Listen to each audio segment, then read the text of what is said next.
Okay, guys and gals, today we're going to talk about pedigrees and why we try to get livestock with pedigrees. So, here we go.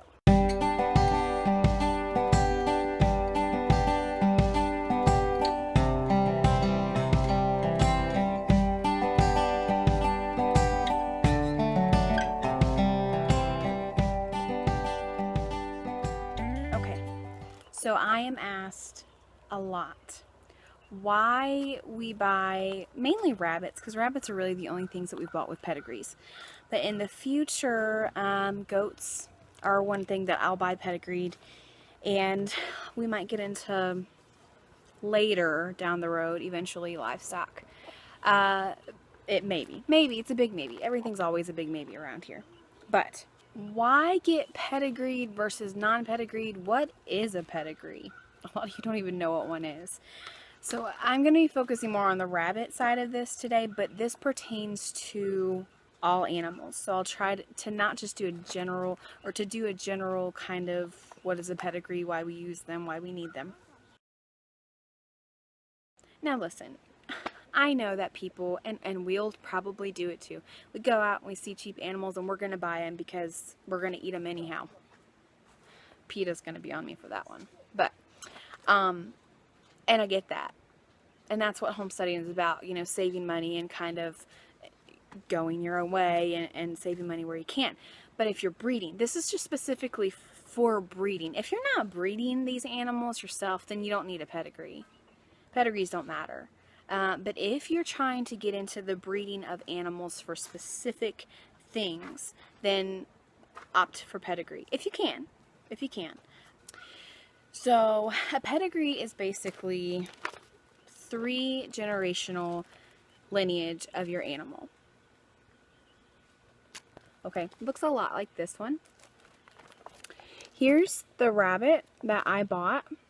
These are his parents, the grandparents, and then the great-grandparents. Now what you can't probably see on the screen there is for rabbits, it lists their ear tag number. It lists what their color was, whether they won any shows, whether they went on to be grand champions.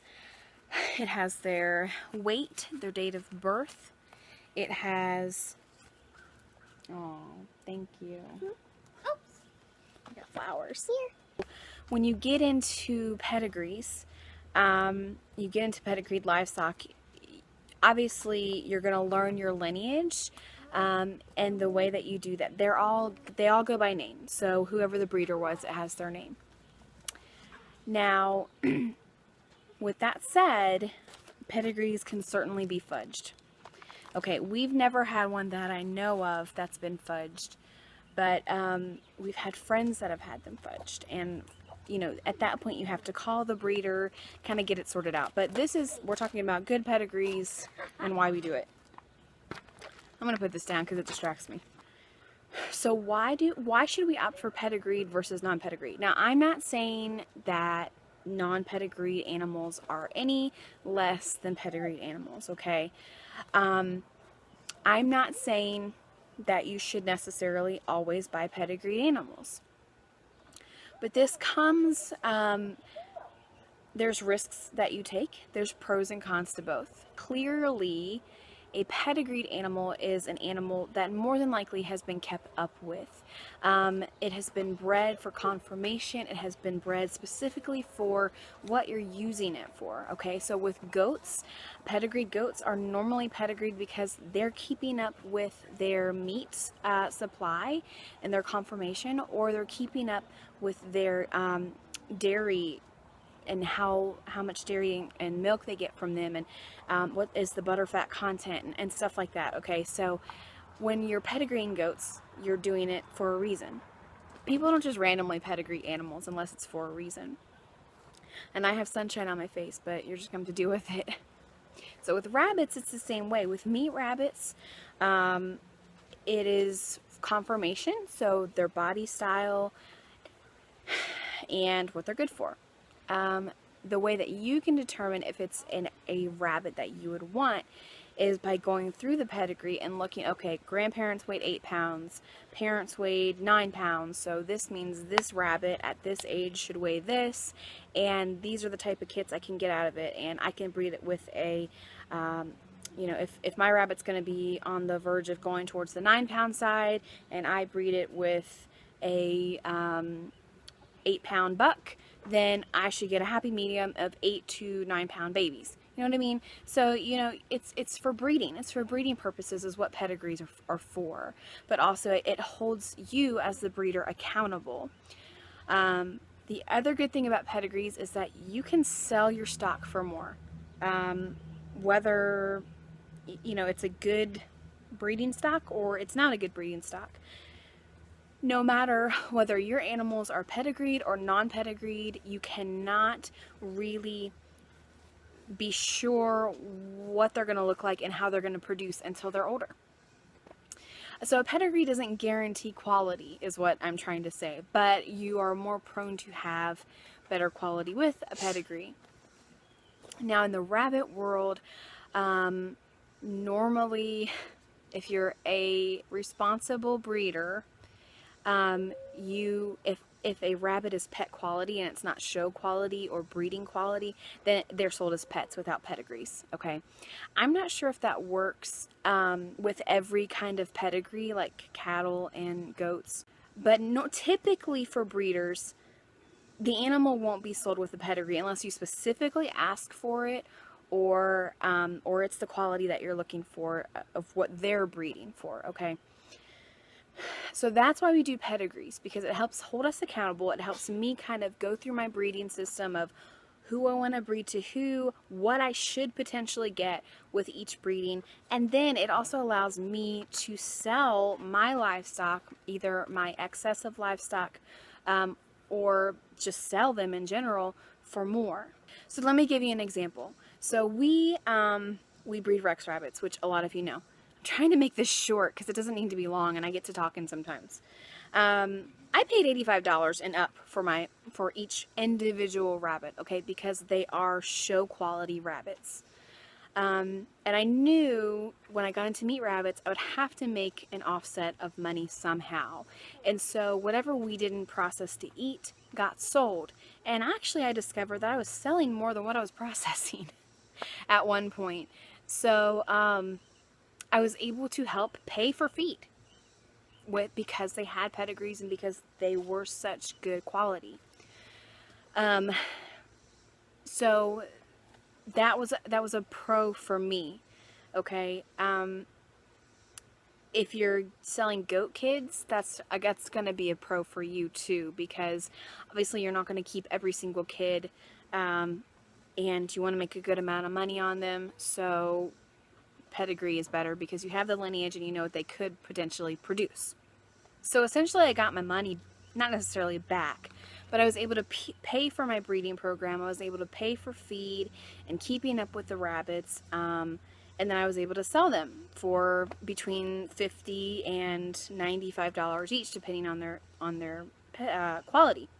So that's the other part. A lot of the people that are buying from us with pedigrees are really into farm shows.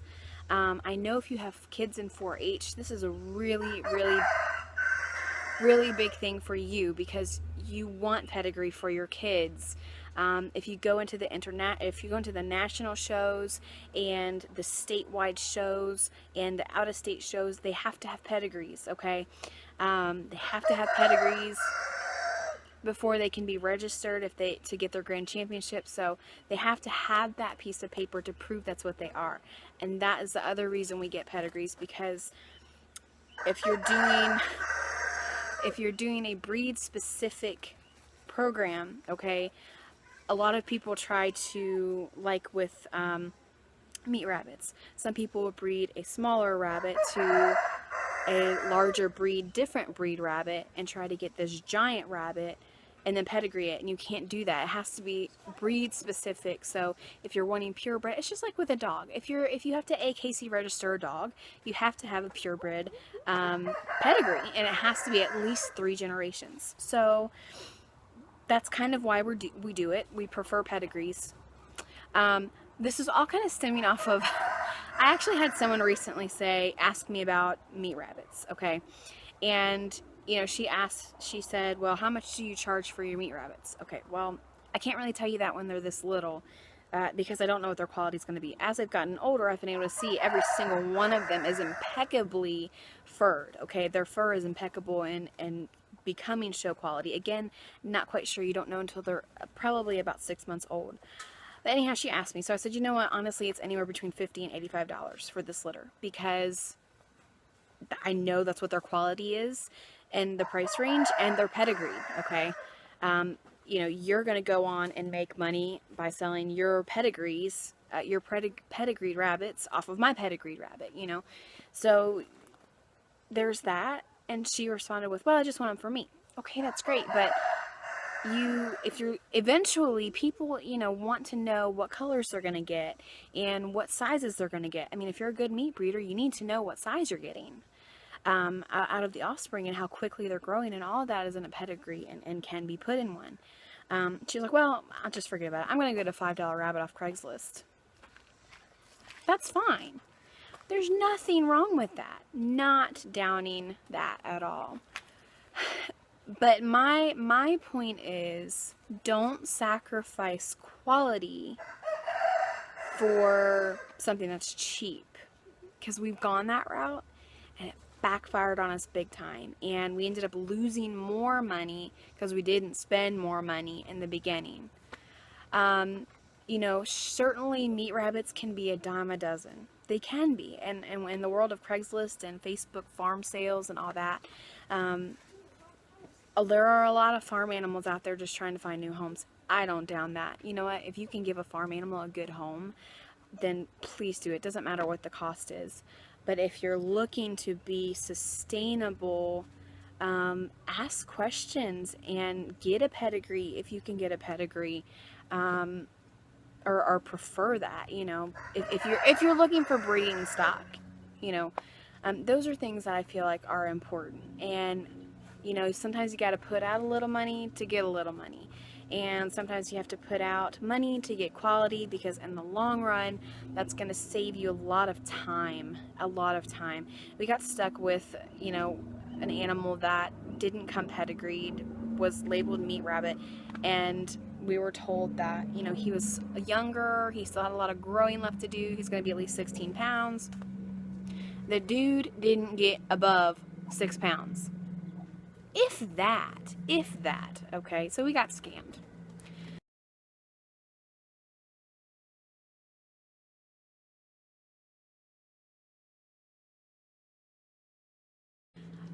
But I paid a lot of money for that guy. More than I should have. I should have only paid $5 for him, but I think I paid 25 bucks for him. And then he ended up running away because he turned into a yard rabbit, and then a neighbor took him or something. I don't remember, but I felt sorry for him. He was living a happy life, though. Anyhow, so long story short, don't sacrifice quality on the altar of, well, I could do this cheaper. Again, it's okay if you do. We've done it. We'll probably do it in the future. I'm not saying this is gospel. I'm not saying this is the only way to do it. I never want to come across that way. But this is just what I have found during this journey. And so when it comes to pedigreed animals, if I'm breeding them specifically for something, so goats, if it's for dairy or meat, I want to know what that lineage is. I want to know what I'm getting out of this animal, because if I'm wasting my time and the animal doesn't produce milk, and it doesn't produce the fat content I want, and it doesn't produce the meat that I want, then I'm going to move on to the next one. That's all I'm saying. You know, if I'm getting into cattle for my child because he wants to do 4-H, and eventually when he wants to show, eventually that's going to go into adulthood. I want to put in my money now, and then I won't have to put in money later, and neither will he. You know, you see what I mean? So that's why we go with pedigree versus non-pedigree. Someone asked me, do chickens have pedigrees? I don't know. I'm going to answer that question honestly. I bet you could get chickens with pedigrees. I bet you could. But I feel like as a breeder, because I've been a chicken breeder before, I feel like as a breeder that would be kind of hard to keep up with. And that would be really a hard responsibility to keep up with. But I'm sure there are people out there who do it that are just more organized than me, especially for these big shows, like shows in England and stuff like that. I'm sure there are people who do it. I don't, but if that's your thing, that's awesome too. So just kind of wanted to go over that because that's a question we get a lot. Why are your animals pedigreed? Why don't you go with the cheap ones? And so for me, it's just kind of common sense for me, because I don't want to get a hold of an animal that I know nothing about. And if I can get an animal that's been judged and has lineage of championship, even if I'm not showing, I know that they've been judged to conformation, and that's a good thing for me. So meat rabbits are kind of different because meat rabbits don't get judged for meat. But if you do meat rabbits, a lot of you are interested in fur quality. They do get judged for fur quality. So and they do get judged for conformation to the body style, as all livestock do, but just not specifically for meat. We actually had, we have a few of our breeding stock actually producing for farms that sell rabbit meat to Joel Salatin. And I remember the girl coming, and they were Rex Flemish Giant mixes, which are really awesome for meat rabbits. If you're trying to get into it, we tried to kind of make our own breed, and so it's called the Giant Rex. But we didn't finish that project just because it takes over 3 years to accomplish it. Maybe I'll do a video about that. But anyhow, it was a really fun project while we had it. But anyhow, she was coming and she was buying breeding stock to raise pasture-raised rabbits to sell the meat to Joel Salatin for his farm. They already had a contract with him and everything like that. And she came and she looked that rabbit over. She actually bought a few rabbits that day, and she would run her hand across his back and feel his hind legs, and she's like, you know, obviously I know, you know, he's a mutt and you can't really give me a pedigree, but do you mind if I look at it? And of course I don't mind at all. That's a really smart question. And so she kind of looked through the pedigrees to see what they were, and she said, yes, absolutely, I'm sold. If I hadn't have had that pedigree, you know, she was sold on the rabbit, the conformation of the rabbit, but she was really interested in the pedigree. And okay, so what did mom produce to get this one, and what did dad produce to get this one, and how were they produced, and how did they fare? You know, so there's that too from a selling point. But anyhow, all of that aside, pedigree or no pedigree, get quality animals. Doesn't mean you have to pay more, though you most likely will, but pay for quality, because in the end it's gonna pay off for you. But that's why we do it. I wanted to tell you the differences in this and that. I'm getting eaten up by bugs, so I'm gonna finish the video. I hope you guys are having a great weekend. I don't even know when I'm gonna post this video, but I'll get it up at some point. Have a great day. Have a great day, guys, and happy homesteading.